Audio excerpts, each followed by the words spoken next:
Good morning, students.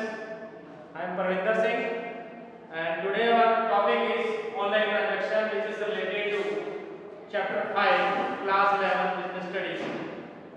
इससे पहले हमने डिस्कस किया था emerging mode of business का मीनिंग। मीन्स हम लोग आजकल का जो नया ट्रेंड चेंज हो गया है, मीन्स पहले ट्रेडिशनली हम लोग बिजनेस करते थे तो हमें एक शॉप हायर करनी पड़ती, शोरूम खोलना पड़ता था, उसके बाद हम अपना बिजनेस शुरू करते थे। लेकिन टेक्नोलॉजी चेंज होने के साथ साथ, परिस्थितियां चेंज होने के साथ साथ हमने बिजनेस के तरीके भी क्या करते हैं, चेंज कर दिए। इन प्रीवियस वीडियो में discuss about the internet business.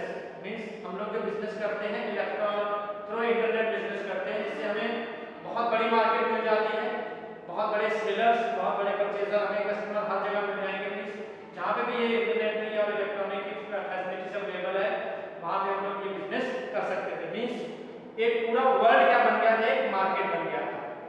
आज उसी से रिलेटेड हम डिस्कस करेंगे online transaction. Means online transaction क्या होता है। ऑनलाइन ट्रांजैक्शन आप जानते हैं, मींस इंटरनेट के थ्रू अगर आप बिजनेस करते हैं तो आपको ऑनलाइन ट्रांजैक्शन करनी होती है। ऑनलाइन ट्रांजैक्शन में क्या होता है कि एक सेलर के पास और एक कस्टमर के पास, दोनों के पास ही ये फैसिलिटी अवेलेबल होनी चाहिए कि पूरा सिस्टम इंटरनेट, एक वेबसाइट, मींस रजिस्टर्ड वेबसाइट, अपना वहाँ पे जो उनका इलेक्ट्रॉनिक फॉर्म में उनका जो रजिस्ट्रेशन होता है वो चाहिए, और एक टेक्निकल स्टाफ जो इस चीज़ों को क्या कर सके, डील कर सके, जिससे हम लोग उनसे ऑर्डर ले सकें और प्लेस कर सकें और दे सकें। मींस कैश की फैसिलिटी भी इसमें आ जाती है। सो आज का जो हमारा टॉपिक है वो है online transaction. There are 4 phases doing the business. Means 4 phases में हम लोग इलेक्ट्रॉनिक इंटरनेट से बिजनेस कर सकते हैं। फर्स्ट है, सबसे पहले हमें क्या कराना पड़ेगा, रजिस्ट्रेशन करवाना पड़ेगा। वेंडर को अपना क्या कराना पड़ेगा, रजिस्ट्रेशन करवाना पड़ेगा। रजिस्ट्रेशन कराने के लिए उसे एक वेबसाइट पे जाना पड़ेगा, वेबसाइट पे अपना सारा एड्रेस फिल करना पड़ेगा। फिर उसके बाद अपने जो आपको रजिस्ट्रेशन हो गया उसके बाद आपको क्या करना पड़ेगा, एक सिक्योरिटी कोड लगाना पड़ेगा, जिससे कि कोई अनऑथराइज्ड पर्सन या कोई अनऑथराइज्ड चीजें मींस उसमें एंटर ना कर पाए या कोई वायरस ना मिल सके। इस चीजों से बचने के लिए आपको पहले रजिस्ट्रेशन करवा के उस अपना एक क्या करवाना पड़ेगा, पासवर्ड डालना पड़ेगा सिक्योरिटी कोड के तहत। नेक्स्ट जो प्रोसेस आता है वो आता है प्लेसिंग एंड ऑर्डर। फिर आप उसके बाद क्या करेंगे, ऑर्डर प्लेस करेंगे। आप किसी को ऑर्डर देते हैं, मान लीजिए मैं बिजनेस कर रहा हूँ, मुझे कोई मशीन परचेस करनी है कहीं से भी, तो मैं क्या करूँगा, उस वेबसाइट पे जाऊँगा। वेबसाइट जाने के बाद मैं सर्च करूँगा कौन कौन सी कंपनीज जो प्रोडक्ट मुझे चाहिए उसके ऊपर सर्च करूँगा। सर्च करने के बाद जो मेरे प्रोडक्ट से मैच करने वाले प्रोडक्ट को मैं कंपेयर करूँगा कि क्या जो क्वालिटीज या जो फीचर्स मैं चाहता हूँ उससे मैच कर रही है नहीं कर रही है। फिर मैं उसके बाद ये मैच करूँगा कि प्राइस मैच करता है या नहीं करता है। फिर ये देखा जाएगा कि डिलीवरी ऑर्डर कैसा है, मींस सामान जो मेरे पास आएगा वो किसके थ्रू आएगा, मींस चार्जेस कहीं ज़्यादा तो नहीं है। ये आपको इंटरनेट सबसे बड़ा बेनिफिट ये है कि आप एक प्रोडक्ट को दूसरे कंपनी के प्रोडक्ट से क्या कर सकते हैं, कंपेयर कर सकते हैं, जिससे आप बहुत सारा अपना पैसा और टाइम भी बचा सकते हैं।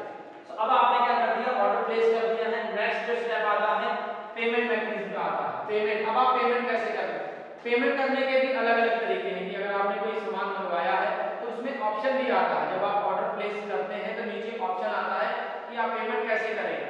कई बार पेमेंट जो होता है पहले ही कर लिया जाता है, क्योंकि कुछ कंपनी जो होती है वो अपने पेमेंट सिक्योरिटी के लिए क्या करती है कि पेमेंट नंबर पहले ही ट्रांसफर कराती है, उसके बाद डिलीवरी करती है।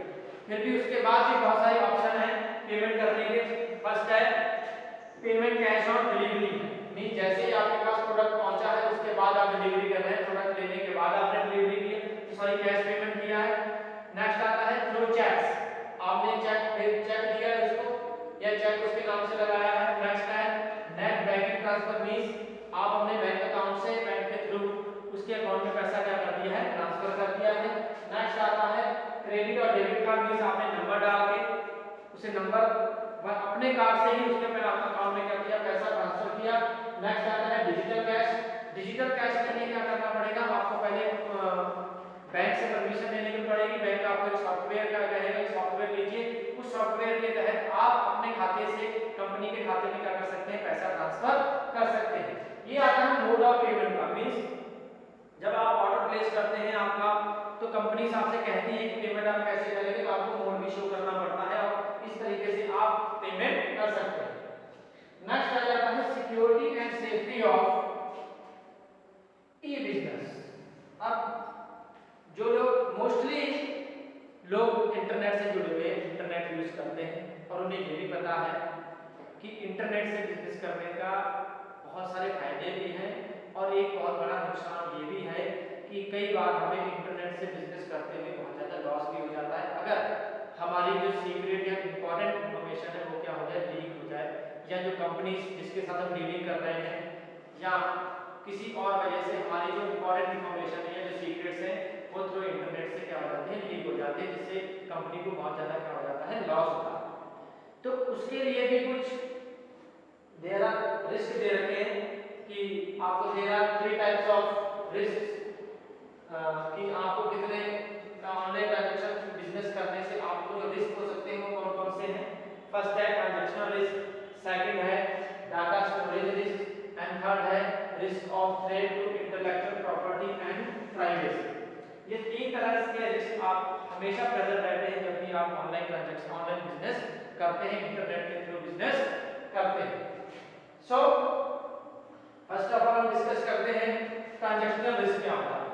ट्रांजैक्शनल रिस्क में क्या होता है कि जब आप किसी कंपनी के साथ डीलिंग करते हैं तो उनमें आपस में जो हमने जो ऑर्डर दिया है या पेमेंट किया है उसके बारे में कुछ रिस्क जो क्रिएट होता है वो किसमें आ जाता है, आपका ट्रांजैक्शनल रिस्क में आ जाता है। जैसे क्या आता है, default and order taking and giving. मान लीजिए आपने ऑर्डर दिया और कंपनी डिनाई कर रही है कि नहीं जी हम आपने तो ऑर्डर दिए ही नहीं, या कंपनी कह रही है कि आपने ऑर्डर लिए ही नहीं, तो यहाँ पे ट्रांजैक्शनल रिस्क क्रिएट हो जाता है। जब मान लीजिए आपने ऑर्डर प्लेस कर दिया, due to the internet problem या जो ट्रांजैक्शन है जंप कर गया या फिर ऐसी इलेक्ट्रॉनिक है तो कुछ भी प्रॉब्लम हो सकती है, मींस कंपनी क्या कर रही है, आपसे मना कर रही है कि आपने ऑर्डर दिया ही नहीं, आप इंतजार में बैठे थे कि हमने ऑर्डर दे रखा है, विदिन 10 डेज और 15 डेज हमें वो प्रोडक्ट मिल जाएगा, लेकिन जब आपको पता चला तो बाद में कंपनी ने एक्सप्लेनेशन दिया कि आपने तो हमें ऑर्डर दिया ही नहीं या हमने ऑर्डर लिया ही नहीं। तो ये फर्स्ट है ट्रांजैक्शन रिस्क में आता है। नेक्स्ट आता है डिफॉल्ट ऑन पेमेंट।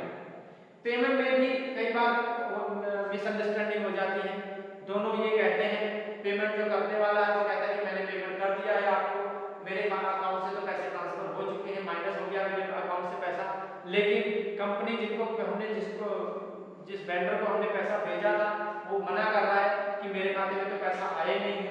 अब फिर अब सर्च किया जाता है कि पैसा कहाँ पे गया, क्यों, कैसे आया, तो ये भी इसमें आ जाता है, आपका ट्रांजैक्शन रिस्क में आता है। थर्ड पॉइंट जो ट्रांजैक्शन रिस्क में आता है डिफॉल्ट ऑन डिलीवरी। कई बार डिलीवरी करते हैं हम लोग, मान लो प्रोडक्ट रिसीव हो गया, अब उसने ऑर्डर ले लिया, कंपनी ने वहां से डिलीवर कर दिया गया है, भेज दिया गया है, पेमेंट भी यहाँ से ट्रांसफर हो गई है, लेकिन जो सामान को लाने वाला व्यक्ति था या जो बंदा था बीच में, उसने गलत एड्रेस पे सामान को भेज दिया, जो प्रोडक्ट या जो सामान हमने मंगवाया था उसको गलत एड्रेस पे उसने क्या कर दिया, डिलीवर कर दिया। अब जिसको मिलना था वहां तो मिला नहीं, तो ये सारे जो रिस्क आ जाते हैं वो क्या इसमें आ जाते हैं, आपके ट्रांजैक्शनल रिस्क में आ जाते हैं। नेक्स्ट जो रिस्क आता है वो आता है आपका डाटा स्टोरेज रिस्क आता है। डाटा स्टोरेज रिस्क मींस होता है, मींस आप इंटरनेट से बिजनेस करते हैं, आपकी जितनी भी इंफॉर्मेशन होती है वो इंटरनेट पे होती है। मैं आपको थोड़ा सा बता दूं, जब भी कोई आपके साथ या आप किसी के साथ डीलिंग करते हैं थ्रू इंटरनेट, तो जब आप किसी के साथ डीलिंग करेंगे तो सबसे पहले आप उसकी पूरी इंफॉर्मेशन सर्च करते हैं कि ये कंपनी कैसी है, कितने सालों से चल रही है, इसका बैकग्राउंड कैसा है, इसकी मार्केट में गुडविल कैसी है, इसकी शेयर मार्केट में वैल्यू कितनी, तो ये सारी चीजें आप लोग आपको इंटरनेट से मिल जाती है। ऐसे ही जब कंपनी आपको कोई प्रोडक्ट डिलीवर करती है तो आपके बारे में भी वो सारी चीजें सर्च करती है। ओवरऑल जो मैं कहने का मतलब ये है कि आप टोटली जो आपकी इंफॉर्मेशन है वो कहाँ पे चली जाती है, इंटरनेट के ऊपर जाती है, क्योंकि अगर आपने फेक इंफॉर्मेशन दी है तो आप इंटरनेट से बिजनेस नहीं कर सकते, क्योंकि फेक आईडी ऑलरेडी चेक हो जाती है, पता चल जाता है कि उनके साथ कोई भी कंपनी डीलिंग नहीं करती है। जब आपने सारी इंफॉर्मेशन इंटरनेट पे डाल दी है, डाउनलोड कर दी है, तो उस इंफॉर्मेशन का कई बार मिसयूज भी हो जाता है। आपने जितना डाटा स्टोर कर रखा है उसका मिसयूज हो जाता है। कैसे?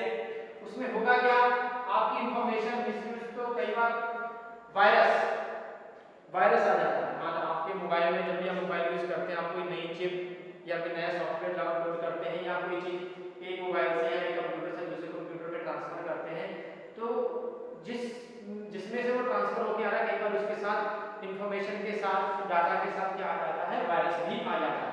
वायरस का मतलब होता है कि आपकी जितनी इंफॉर्मेशन है वो सारी क्या कर सकते हैं, वो डिलीट हो जाती है।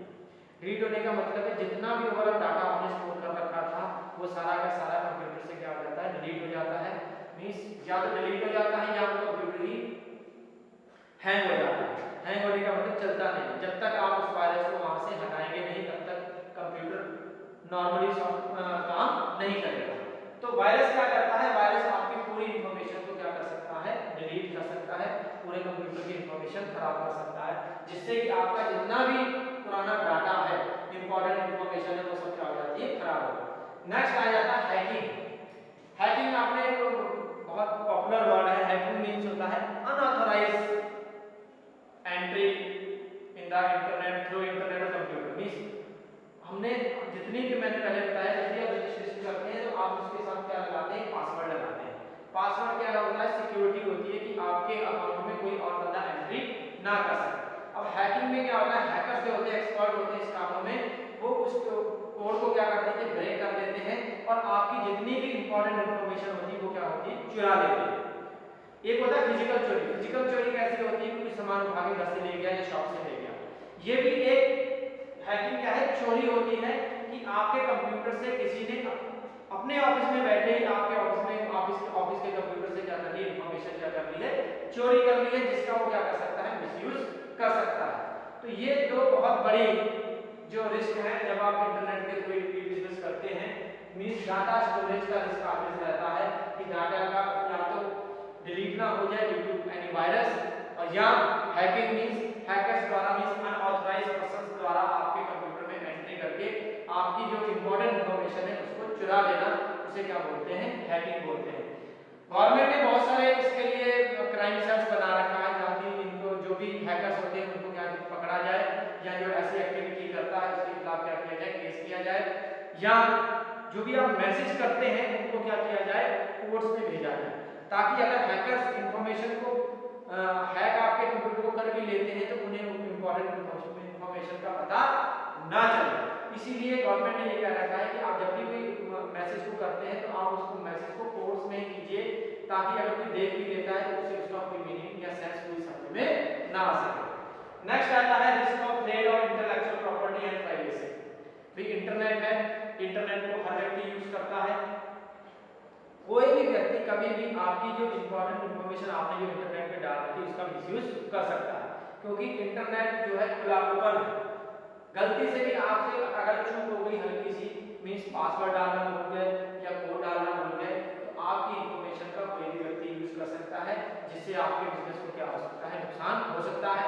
कंपटीटर्स ज्यादातर ये करते हैं, जो आपके कंपटीशन में होते हैं वो ज्यादातर आपकी जो इंपॉर्टेंट इंफॉर्मेशन है उनको यूज करते हैं और अपने बेनिफिट के लिए आपको क्या पहुंचा सकते हैं, नुकसान पहुंचा सकते हैं। So students, there are 3 type of risk: transactional, data storage and intellectual property and privacy, जिससे हर बिजनेसमैन जब भी कोई डीलिंग करता है तो ये चीजों से बचने के लिए पहले से वो प्रिकॉशंस लेता है। नेक्स्ट जो हमारा टॉपिक आता है स्टूडेंट्स, वो आता है resources required for E business. अब कौन कौन से रिसोर्सेज आपको चाहिए? भाई जनरल सी बात है, जब आप इंटरनेट से बिजनेस करेंगे तो या तो आपको क्या चाहिए, एक कंप्यूटर, लैपटॉप, इवन आजकल तो चलते फिरते भी मोबाइल्स में इतनी अच्छी एप्लीकेशन या सॉफ्टवेयर आ गए हैं कि आप मोबाइल से भी बिजनेस कर सकते हैं, क्योंकि सारी इंफॉर्मेशन आपके मोबाइल पे आ जाती है। तो सबसे पहले आपको क्या चाहिए, सिस्टम चाहिए। सिस्टम में आपका कंप्यूटर आ सकता है, लैपटॉप आ जाएगा, और आपके पास इंटरनेट की फैसिलिटी होनी चाहिए, इलेक्ट्रॉनिक मींस उसको जिससे आप क्या कर सकें, रीडिंग कर सकते हैं थ्रू इंटरनेट, और एक एफिशिएंट स्टाफ। एफिशिएंट स्टाफ का मतलब हो गया मींस जो ये तो है नहीं कि आप अकेले ही बिजनेस कर, जब आप बिजनेस धीरे धीरे बढ़ाते जाएंगे तो आपको एक काबिल स्टाफ की जरूरत पड़ेगी जो इंटरनेट चलाने में या बिजनेस में, इलेक्ट्रॉनिक बिजनेस, ऑनलाइन बिजनेस करने में क्या होता है, एक्सपर्ट होता है। एक क्वालिफाइड स्टाफ चाहिए, एक वेबसाइट चाहिए। वेबसाइट मींस जो कि आपका इंटरनेट पे जो आपका एड्रेस होता है, एड्रेस का मतलब जैसे हमारा, हम जब जहाँ रहते हैं हम उसको ऊपर अपना एड्रेस डालते हैं कि ये हमारा सिटी है, ये डिस्ट्रिक्ट है हमारा, ये स्टेट है। तो ऐसे ही आपका इंटरनेट पे जो एड्रेस होगा वो वेबसाइट होगी, उस वेबसाइट पे जाके ही आपको सर्च किया जाएगा, तभी आपकी कंपनी से रिलेटेड इंफॉर्मेशन आएगी। और पेमेंट का मोड भी होगा, आप शो करेंगे कि अगर आप डीलिंग करते हैं किसी से, आपके साथ कोई डीलिंग करता है तो उसका पेमेंट का मोड कैसा होगा। तो ये सारी चीजें आपको चाहिए पहले ही। इसके लिए resources required for internet business, online business करने के लिए आपको computer, efficient staff, internet connection and website जो आपका रजिस्ट्रेशन एड्रेस होगा, रजिस्टर्ड होगा। नेक्स्ट आता है आपका mode of payment, means payment का मोड कैसा होगा। ये सारी चीजें आपको रिसोर्सेज में आ जाएगी।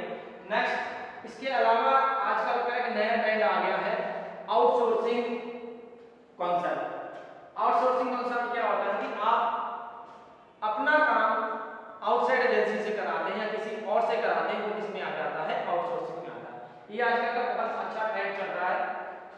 सबसे बड़ा एग्जांपल जो है इसका कॉल सेंटर से। कॉल सेंटर में क्या होता है कि मान लीजिए कंपनी जैसे LG है, सैमसंग है, एप्पल है, ये सारे क्या करते हैं अपने कॉल सेंटर्स को कॉन्ट्रैक्ट कर लेते हैं। कॉन्ट्रैक्ट में क्या मींस जितनी भी हमारी कंपनी की कॉल्स होगी वो अटेंड करेंगे और जितनी भी कस्टमर से रिलेटेड प्रॉब्लम्स है उसको आप क्या करेंगे, सॉर्ट आउट करेंगे और हमारी कंपनी को क्या करेंगे, ट्रांसफर करेंगे।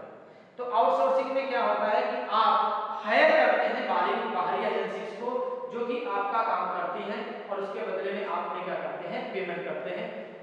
ये किसमें आ जाता है, आपका आउटसोर्सिंग कॉन्सेप्ट में आता है। सबसे पहले आता है बिजनेस प्रोसेसिंग आउटसोर्सिंग। बिजनेस से रिलेटेड जितनी भी रूटीन जॉब होती है वो हम आउटसाइड एजेंसी से कराते हैं, वो कहलाती है हमारी बिजनेस प्रोसेसिंग आउटसोर्सिंग। अब इसका हम लोग करवाते क्यों हैं, क्वेश्चन अराइज कर देते हैं कि हमें इस आउटसोर्सिंग की जरूरत क्या पड़ती है। अब होता क्या है कि जितने भी रूटीन जॉब है, रूटीन जॉब मींस अगर कोई डेली का जो काम है वो हम लोग क्या कराते हैं, आउटसाइड एजेंसी से कराते हैं।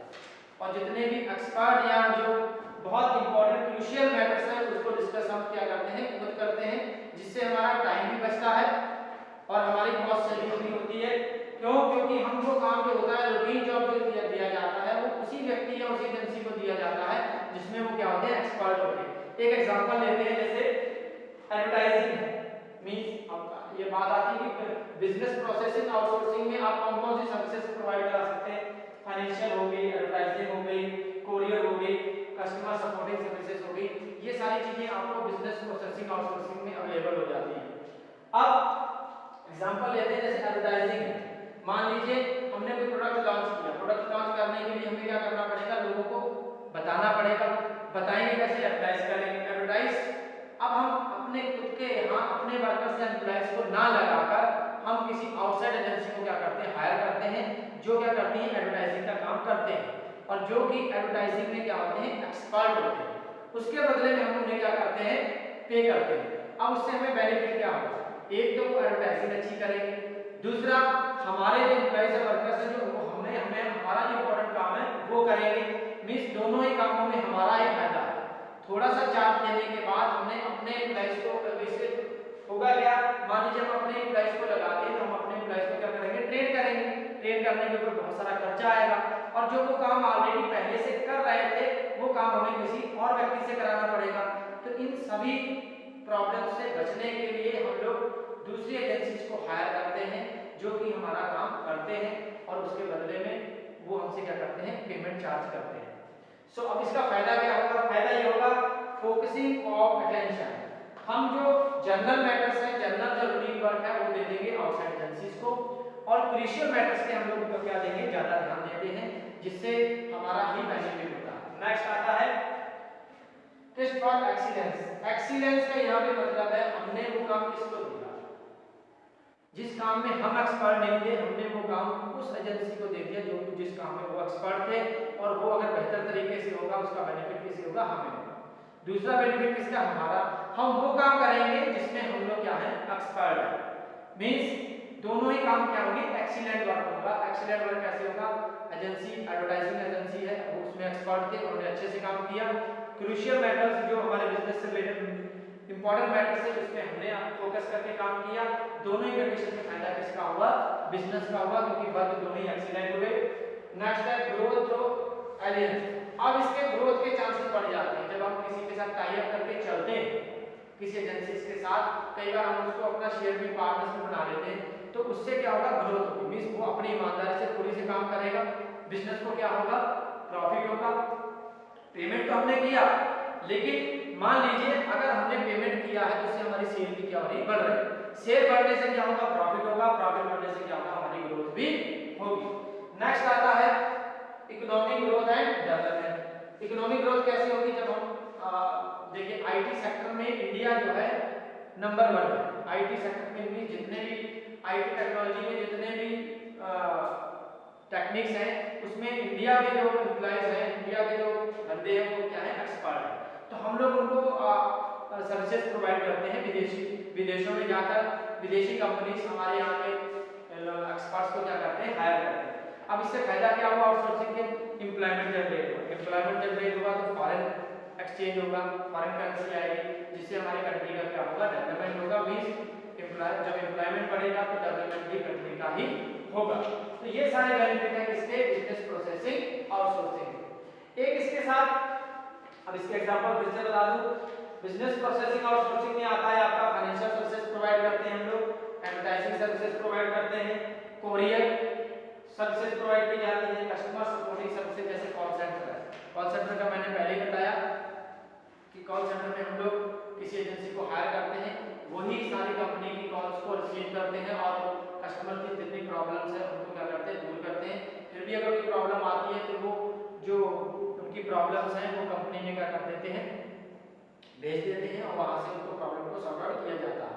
मींस जितना भी वर्क है वो कंपनीज का कॉल सेंटर के थ्रू आउटसाइड एजेंसी से कराया जा रहा है। जितना भी कस्टमर सपोर्टिंग सर्विसेज हम लोग प्रोवाइड करते हैं, सबसे बड़ा एग्जांपल है। और आजकल बहुत सारा बेनिफिट कॉल सेंटर्स के थ्रू कंपनीज कमा रही हैं। कॉल सेंटर वाले भी, एजेंसीज भी कंपनी से पैसा कमा रहे हैं। नेक्स्ट आता है नॉलेज प्रोसेसिंग आउटसोर्सिंग। इस आउटसोर्सिंग में हम लोग सिर्फ नॉलेज से रिलेटेड उन एक्सपर्ट्स को हायर करते हैं। बीपीओ में क्या होता है? जो मेन डिफरेंस जो आता है, बीपीओ में हम लोग रूटीन जॉब को हायर करने के लिए करते हैं, जो जनरल काम होते हैं। लेकिन नॉलेज प्रोसेसिंग आउटसोर्सिंग में क्या होता है? हम लोग एक्सपर्ट्स को हायर करते हैं जो बहुत ज्यादा डीप नॉलेज है, जैसे रिसर्च वर्क के लिए। इसमें कैसे आता है? जैसे लीगल, कोई लीगल मैटर्स के लिए अगर हमें कोई एडवाइस चाहिए उसके लिए हम हायर करेंगे। पेटेंट्स के लिए, डाटा एनालिटिकल, मींस इन कामों के लिए अगर हम लोग बाहरी एजेंसीज को या दूसरी फर्म्स को हायर करते हैं तो ये किसमें आ जाता है? हमारा नॉलेज प्रोसेसिंग आउटसोर्सिंग में आ जाता है। नेक्स्ट इसमें जो टॉपिक है वो है हमारा स्मार्ट कार्ड। जैसे इसका सबसे बड़ा एग्जांपल जो है आपका सिम है। सिम में क्या होता है? एक प्लास्टिक कार्ड है, इसमें चिप लगी होती है, एक बैटरी होती है इसमें ऑटोमेटिक जो इसको हमेशा चलाती रहती है। मींस एक प्लास्टिक कार्ड के अंदर एक चिप लगी, चिप के अंदर जितना भी डाटा है वो क्या रहता है? स्टोर रहता है। जिससे सिम के थ्रू आप क्या करते हैं? आप किसी दूसरे कनेक्ट करके आप उससे बात कर सकते हैं, मैसेज कर सकते हैं, वीडियो कॉलिंग भी कर सकते हैं। तो स्मार्ट कार्ड के एग्जांपल है जैसे सिम कार्ड, हेल्थ कार्ड, ठीक है, ये आ जाता है सारे हमारे इसमें स्मार्ट कार्ड में। नेक्स्ट आ जाता है एटीएम। बहुत पॉपुलर नेम है automatic teller machine. Automatic teller machine means एक प्लास्टिक का कार्ड जब आप किसी मशीन में सेट करते हैं या उसमें लगाते हैं तो जो मशीन है वो आपको इंफॉर्मेशन देती है। उसके ऊपर लिखा आ जाता है कि आपको पेमेंट निकालना है, डिपॉजिट करना है या बैलेंस की इंक्वायरी। मींस आप एक अकाउंट होल्डर हैं, अकाउंट होल्डर को एक बैंक क्या करता है? एटीएम इशू करता है। उस एटीएम का बेनिफिट क्या होता है? उस एटीएम में ऑलरेडी पहले से पैसे उस कार्ड के अकाउंट में पहले से पैसे हैं। जब भी आपको 24 आवर कहीं पे भी पैसे की जरूरत पड़ती है और एटीएम मशीन है, आप अपना कार्ड वहां पे स्वैप करके अपना जो पिन नंबर है वो डाल के वहां से पैसा को विड्रॉ कर सकते हैं, डिपॉजिट भी कर सकते हैं और अपने बैलेंस की इंक्वायरी भी कर सकते हैं। इवन यहाँ तक कि आप अपने अकाउंट से दूसरे अकाउंट में पैसा भी ट्रांसफर कर सकते हैं। तो ये फैसिलिटीज प्रोवाइड कराता है बैंक। ये दो थोड़े अलग से टॉपिक आ गए थे। So dear students, today we discuss about the online transaction। Online transaction में हमने पढ़ा था कि 4 फेजेस में हम लोग काम करते हैं, जिसमें registration, placing order, payment mechanism and next आ जाता है हमारा security and safety of E business. Means online लेन देन करते वक्त हमें कुछ सिक्योर डर भी रहता है कि हमारा खतरा कैसे हो सकता है।